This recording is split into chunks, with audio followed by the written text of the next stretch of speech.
flying the ever-built 777-9 fleet test fleet, that is, for about 1,300 flights and 3,800 flight hours. In addition to Boeing's own rigorous testing, certification, flight testing, of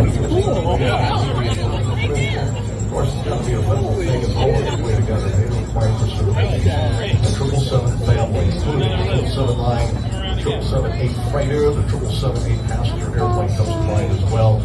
Among the newest members of Boeing's market-leading wide-body family, customers have ordered more than 520 777X airplanes.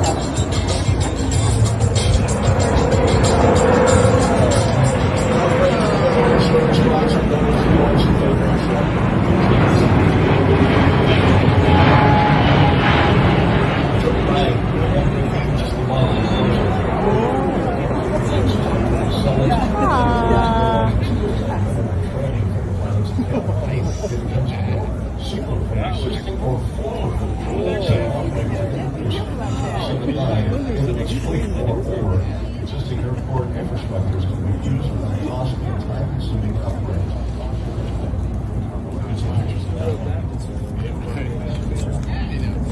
Pilots are being told here by Air Dallas and Air Command on the lake here to come by and take another flight by.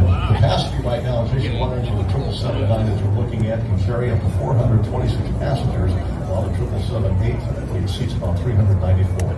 So we're getting an increase. The range of the 777-9 is a range of about 7,285 nautical miles. We're talking Seattle to Venice, Italy, Croatia comes to mind, even France or Greece.